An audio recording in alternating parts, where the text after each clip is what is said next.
Bonjour à tous, je vais vous présenter ici la méthode qui concerne la partie sur la continuité des fonctions, euh, avec notamment le théorème des valeurs intermédiaires et l'utilisation de la calculatrice pour déterminer une ou plusieurs solutions d'équation par rapport à notre théorème des valeurs intermédiaires notamment.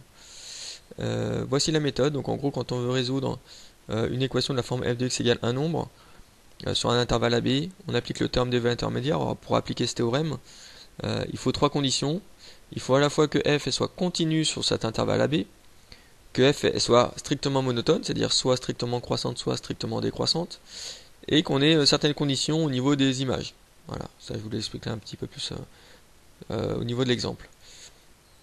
Soit la fonction f définie sur l'intervalle -1, 2, donc c'est notre ensemble de définitions. La fonction f elle est définie par l'expression f de x égale x au cube plus 3x carré moins 9x plus 7. Et on a aussi le tableau de variation qui est déjà donné. D'accord, donc défini sur -1, 2, au niveau des x, etc. Et certaines images qui sont indiquées.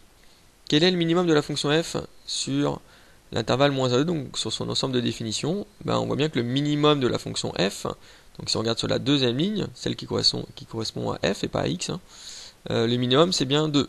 On voit bien que la plus petite des images c'est 2. D'accord? Pour aller un petit peu plus loin, en déduire le nombre de solutions de l'équation f de x égale 0, comme le minimum de la fonction c'est 2, parce qu'on est à 18 en image, on descend, on arrive à 2. Arrivé à 2, on augmente pour aller jusqu'à 9. Donc forcément, on ne peut pas avoir de solution pour f de x égale 0, la fonction f ne peut pas être égale à 0. Si on est à 18 et qu'on descend jusqu'à 2, et à 2 on remonte jusqu'à 9, on n'est pas passé par 0. Donc l'équation f de x égale 0 n'a pas de solution, puisque 2 c'est le minimum. Voilà pour cette première question. Question 2a. Déterminer le nombre de solutions sur l'intervalle -1, 2 de l'équation f de x égale 10. Donc on est toujours sur l'ensemble de définitions, sur l'ensemble -1, 2. f de x égale 10, ici on va pouvoir utiliser notre théorème des valeurs intermédiaires. Alors on va le séparer en deux. Pourquoi? Parce que notre fonction elle est décroissante sur -1, 1, puis croissante sur 1 et 2. Donc comme on a dit que la fonction devait être strictement monotone, c'est-à-dire soit décroissante, soit croissante, soit décroissante. Voilà, on est obligé de séparer en deux. Donc si on s'intéresse déjà à la première partie, au premier intervalle -1, 1, sur cette partie-là, sur -1, 1, on a la fonction f qui est bien continue, puisque à partir du moment où on a une flèche, ça correspond, enfin ça indique aussi une notion de continuité. Elle est strictement décroissante. Et au niveau des images, on est à 18 et on descend jusqu'à 2. Donc l'image de -1 c'est bien 18, l'image de 1 c'est bien 2. Donc on a bien la valeur 10 qui est entre ces deux images. Donc j'ai bien mis f de x, qui est égal à 10 ici, qui va être entre l'image de 1 et l'image de -1. Alors j'ai inversé les deux, pourquoi? Parce qu'elle est décroissante. L'image de f de x qui est 10 ici, c'est bien compris entre 2 et 18, et pas entre 18 et 2. Donc il faut juste faire attention. Donc si vous voulez mettre 2 plus petit que f de x plus petit que 18, voilà, c'est peut-être plus simple. Donc on a bien aussi cette condition-là qui est d'avoir la valeur 10 qui est bien entre mes deux images, qui est bien entre 2 et 18. Donc si on utilise le théorème des valeurs intermédiaires, l'équation f de x égale 10, elle admet bien une unique solution alpha, qu'on va noter alpha, sur l'intervalle -1, 1. Donc comme on est à 18 et qu'on descend jusqu'à 2, on a bien, à un moment donné, on est bien passé par 10. Et la valeur alpha, évidemment, elle correspond à la valeur de x, telle que f de x est égal à 10. On verra comment la trouver par calculatrice juste après. Sur le deuxième intervalle, sur l'intervalle 1, 2, même principe, on a bien une fonction qui est continue, on a une fonction qui est ici strictement croissante, alors que tout à l'heure elle était décroissante, donc là elle est bien strictement monotone sur l'intervalle 1, 2. Et au niveau des images, on va de 2 jusqu'à 9, l'image de 1 c'est 2, l'image de 2 c'est 9, donc on va de 2 jusqu'à 9. Ça veut dire quoi? Ça veut dire que le maximum finalement c'est 9. Et comme on veut f de x égale 10, ça veut dire qu'on ne peut pas passer par 10, si on est à 2 et qu'on va jusqu'à 9, on n'est pas passé par 10 au niveau des images. Donc comme le maximum c'est 9, ici on ne peut pas utiliser le terme des valeurs intermédiaires. Enfin, en tout cas il ne nous permet pas d'affirmer qu'on a une solution. En l'occurrence ici on n'a pas de solution sur l'intervalle 1, 2. Puisqu'on est passé de 2 à 9, on n'est pas passé par 10. Donc on avait une solution sur l'intervalle -1, 1 et on n'a pas de solution sur l'intervalle 1, 2. Donc globalement on n'a qu'une seule solution sur mon intervalle -1, 2. On va utiliser la calculatrice ici pour déterminer un encadrement au dixième de chacune des solutions. Donc en l'occurrence ici on n'a qu'une solution qui est la solution, la valeur alpha qu'on va essayer de chercher. On a dit que alpha était forcément entre -1 et 1. Donc ici on va utiliser la calculatrice Casio dans un premier temps. si vous avez une calculatrice Numworks, vous allez à l'indication, au niveau de la vidéo, de l'indication du temps qui est indiquée sur votre écran. Pour la calculatrice Casio, nous allons déjà aller dans le menu graphe pour entrer la fonction f. Donc si je vais dans le menu graphe, moi c'est le menu 5, vous ça peut être un autre modèle de calculatrice, donc un menu qui est situé ailleurs, pareil avec certaines fonctionnalités ou une présentation un peu différente en fonction de votre modèle. On va déjà rentrer la fonction f, définie, l'expression de la fonction f qui est x au cube plus 3x carré moins 9x plus 7. On va utiliser la touche x ici, d'accord, donc on va faire x, alors moi je vais faire puissance 3, donc avec l'accent circonflexe, vous ça s'affiche peut-être, ou certainement en tout cas différemment, x au cube plus 3x au carré, donc puissance 2, moins 9x plus 7, voilà, j'ai rentré ma fonction. Vous, ça s'affiche certainement avec un modèle plus récent, beaucoup mieux, et vous n'avez pas l'accent circonflexe, vous avez certainement des carrés qui sont affichés pour faire les puissances. Donc là j'ai ma fonction. Si j'appuie sur Draw ou sur Execute, ici en bas à droite, j'ai ma fonction f qui s'affiche ici. Alors, je l'avais fait avant, j'ai paramétré, donc j'ai fait Shift F3 V Window pour paramétrer ma fenêtre graphique. Entre moins 1 et 2, donc entre X minimum j'ai mis moins 1, X maximum j'ai mis 2. Le scale qui est l'échelle, vous laissez 1, ça veut dire qu'à chaque petit carreau, chaque petit trait sur l'axe des abscisses, vous avez une unité, si je laisse 1.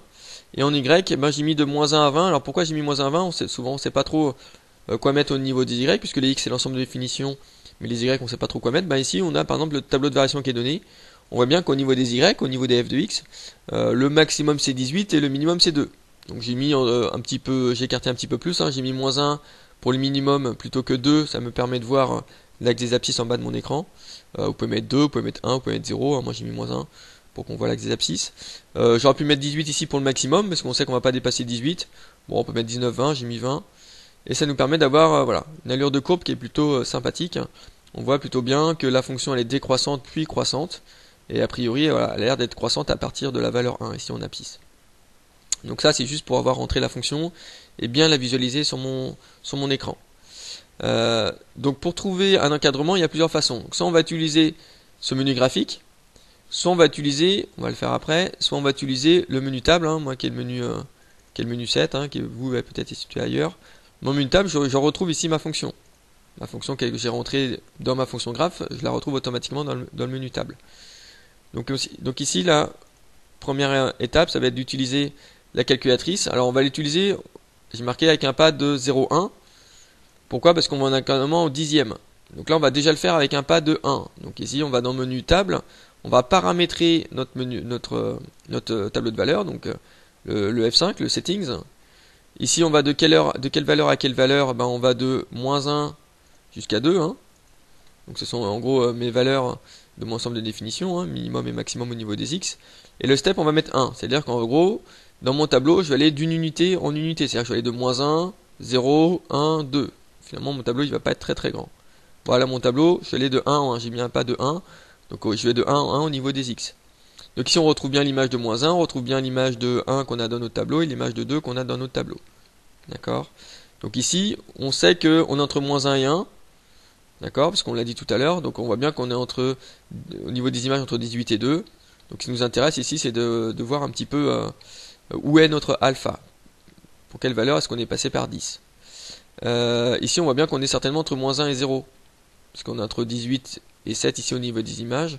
Alors ici, on va reparamétrer notre tableau. On va aller dans Settings. Et on va faire un pas de 0,1. Donc soit je laisse entre moins 1 et 2. Soit je peux mettre de moins 1 à 0, parce qu'on a bien vu que c'était entre moins 1 et 0. Je vais mettre un pas de 0,1. Je vais faire afficher mon tableau. Ici, on a quelque chose de beaucoup plus précis. Donc là, par exemple, je suis à l'image de moins 1, c'est 18. L'image de moins 0,9, c'est 16,8 à peu près, etc. Moi, ce qui m'intéresse, c'est de trouver f de x égale 10. Donc j'ai envie de voir où est-ce que je dépasse 10. Donc là, je suis à 11, à moins 0,4, je suis à 11 et quelques. À moins 0,3, je suis à 9,9. Donc forcément, on est passé par 10 à un moment donné ici. D'accord? Donc c'est entre moins 0,4 et moins 0,3 pour la valeur de alpha. Donc mon encadrement, ça va être entre moins 0,4 et moins 0,3. On peut mettre sous forme d'une double inégalité ou alors sous forme d'un intervalle. Donc ça va être en gros dans l'intervalle moins 0,4, moins 0,3. Voilà, on sait que ma valeur alpha, elle est à peu près dans cette dans cet encadrement-là. Voilà pour la première façon de faire. Deuxième façon, c'est d'utiliser plutôt le graphique. Donc dans le menu graphique où j'étais tout à l'heure, je retourne dans mon menu graphe, je fais apparaître ma courbe, et donc je vais utiliser le Shift F5 et le Gsolve. Gsolve, solve qui veut dire résoudre, et G qui est pour graphique. Donc on va résoudre graphiquement. Donc il y a pas mal de choses intéressantes, notamment le maximum, minimum, des choses comme ça, ou intersection. Je vais faire F6 pour aller un peu plus loin, et là j'ai le xcal et le ycal qui sont très pratiques. Le ycal c'est pour calculer des y, donc pour calculer des images. Le xcal c'est pour calculer des x, donc pour calculer des antécédents. Donc là qu'est-ce qu'on connaît? On connaît f de x qui vaut 10. Donc en gros on connaît le y, le but c'est de chercher le x, justement la valeur de alpha. Donc on va faire xcal. Xcal, donc il nous demande une valeur de y, on va mettre 10. Et notre